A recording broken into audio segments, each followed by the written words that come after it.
បាទសួស្តីពុកម៉ែបងប្អូនទាំងអស់គ្នាថ្ងៃនេះ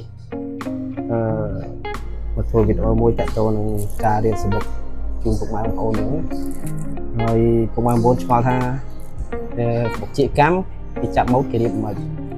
គេរៀបដាក់ពុំអញ្ចឹងពុកម៉ែបងប្អូនមានពុំមានម៉ូតវិញរៀបចូលពុំហ្នឹងទៅ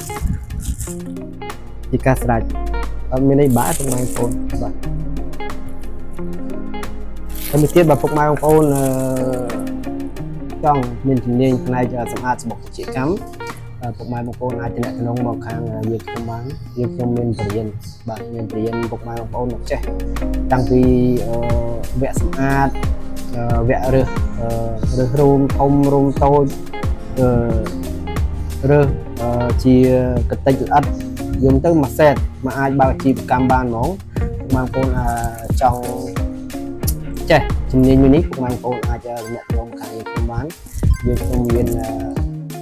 បទពិសោធន៍ច្រើនឆ្នាំគឺជាង10ឆ្នាំហើយនៅពេលនេះនៅក្នុងការ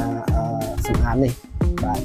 ចុះពុកម៉ែបងប្អូនមានចំណាប់អារម្មណ៍បងប្អូនអាចទំនាក់ទំនងតាមរយៈលេខទូរស័ព្ទដែលក្រុមការងារបានតាមនេះអញ្ចឹងខ្ញុំបរៀនពីរបៀបចាប់ម៉ូតបន្តិចចុះតើគេរៀបចាប់ម៉ូតបែបម៉េចបាទអញ្ចឹងគេរៀបនៃការចាប់ម៉ូតជាកម្មគឺបែបនេះពុកម៉ែបងប្អូនរៀបទៅហើយយើងមកដាក់ចូលពុំដូចចឹងមកបែបនេះបាទយើងរៀបបែបហ្នឹងតលតែពេញពុំពុកម៉ែបងប្អូនរៀបចាប់រៀបរហូតចឹងទៅតលតែពេញពុំរបស់យើងចាប់រៀបរហូតតលតែពេញពុំ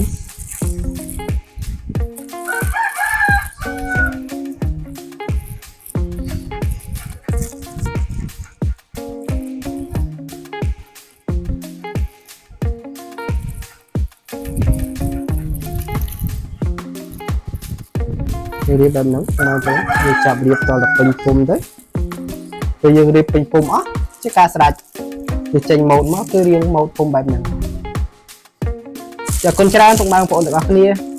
មានចំណាប់អារម្មណ៍អីពុកម៉ែបងប្អូនអាចទំនាក់ទំនងមកខាងខ្ញុំអរគុណច្រើនបាយបា